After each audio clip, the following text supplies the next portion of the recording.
Hola, buenas tardes y muchas gracias por acompañarnos a esta charla sin fronteras sobre niños no acompañados. Me llamo Jeremy Love, abogado de inmigración. Estamos aquí en la oficina de abogados Love Law Firm, aquí en Hoover, Alabama. Tengo conmigo nuestra paralegal Julia, que está aquí con nosotros. Hola. Julia, gracias por acompañarnos a esta gracias. charla. Y hoy vamos a hablar sobre niños no acompañados, lo que está pasando en la frontera y también las opciones que niños tienen a arreglar y quedarse aquí en los Estados Unidos. Pues Julia, usted puedes empezar y vamos a hablar de los temas. Ok, entonces hemos escuchado mucho en las noticias sobre la crisis de inmigración en la frontera. Entonces, ¿qué nos puedes decir sobre qué está pasando?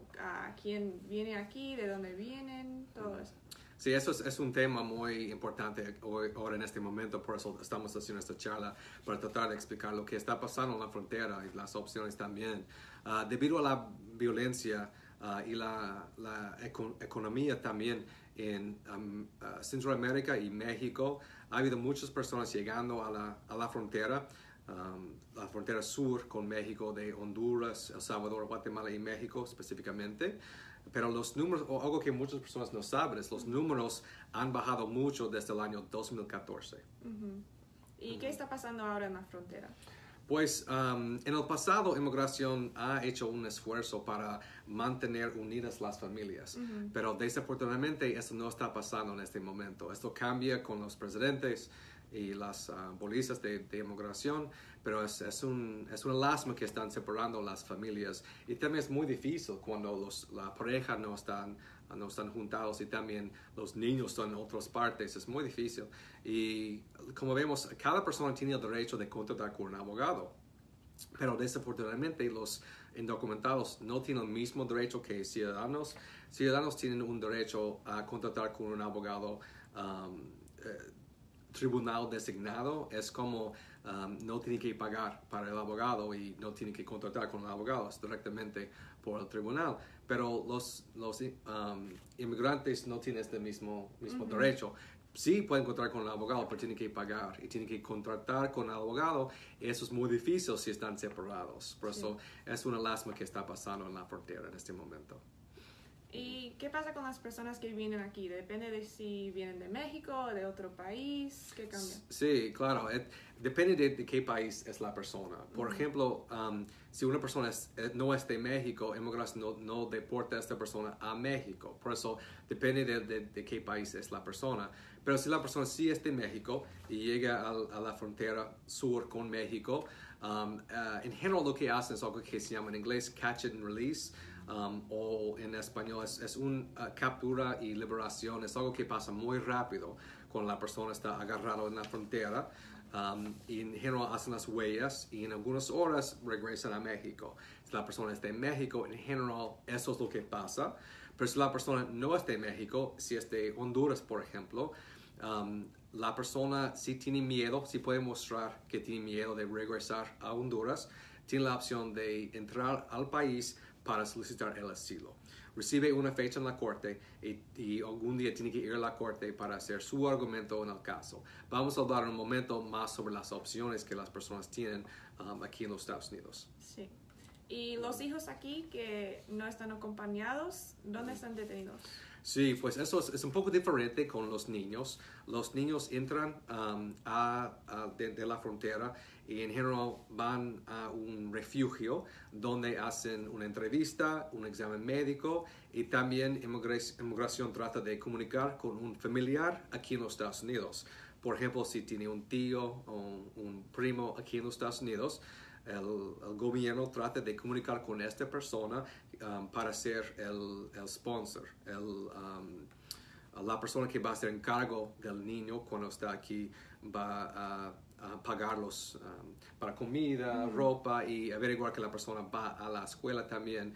Es muy importante, es algo que es una persona que va a ser responsable para esa persona y también para llevar la persona a la corte, al niño. Por eso eso es algo que hacen, y porque en el futuro van a recibir una fecha en la corte. ¿Y qué opciones tienen esas personas para quedarse en los Estados Unidos? Pues una cosa que ya mencioné es asilo. Si la persona puede mostrar que tiene miedo de regresar a su país de origen por persecución, es posible que pueda solicitar el asilo. El problema con asilo es muy difícil porque es un nivel de sufrimiento muy alto que tiene que mostrar y de miedo que tiene que para regresar al país. Y también tiene que mostrar algo específicamente porque esta persona tiene miedo, no para todos. Hay violencia, pero si cada persona de este país puede ser este argumento, pero algo específico para la persona. Por ejemplo, raza, religión, opinión política, esos son algunos ejemplos cuando una persona puede solicitar un asilo. Otra opción para los niños no acompañados es algo que en inglés se llama SIJS, es un estatus especial para niños no acompañados a solicitar un estatus aquí en los Estados Unidos. Hay varios pasos para solicitar. Empieza en la corte estatal, por ejemplo aquí en Alabama, a obtener la dependencia, a mostrar que el niño fue abusado o abandonado, sí. Gracias, por al menos un padre. Y entonces es algo que es parte del proceso para el estatus especial juvenil. Y después también hay una solicitud que tiene que hacer con inmigración, una petición. Y al mismo tiempo hay un proceso en la corte. Y todo eso tiene que pasar a tiempo. La dependencia tiene hasta 18 años de edad, o 19 si es algo que se llama guardianship aquí en Alabama. Y también tiene que hacer la solicitud con inmigración antes de cumplir 21 años. Por eso hay varios pasos que tiene que hacer. Y por eso es muy importante que cada persona contrate con un abogado de inmigración con experiencia en este tipo de caso. Por ejemplo, en casos de asilo, es una cosa que asilo es muy complicado, pero las personas con abogados son 6 veces más probables que van a ser aprobados. Por eso es muy importante que contrate con un abogado con experiencia en su tipo de caso. Sí. Y creo que ya lo has explicado un poco, pero ¿nos puedes explicar exactamente qué significa un niño no acompañados? ¿Es que tenían que venir aquí solos o con un padre? Eso es una pregunta muy importante y difícil también porque depende de la situación. Cada situación es diferente. Cada estado tiene diferentes leyes sobre este asunto y también cada condado tiene jueces diferentes. Por eso lo que tiene que hacer es mostrar que el niño fue abusado, descuidado o abandonado por al mínimo un padre. Por eso, a veces, por ejemplo, la persona es de Guatemala, por ejemplo, y llega con la mamá porque ellos fueron abandonados del papá. Por eso, cuando llega, tiene que hacer, el niño tiene la opción de solicitar el estatus juvenil, pero tiene que mostrar pruebas que fue abandonado del padre. Y es difícil aquí en Alabama porque los jueces en general no quieren hacer la dependencia cuando hay un padre aquí. Por eso es complicado, pero también es una opción.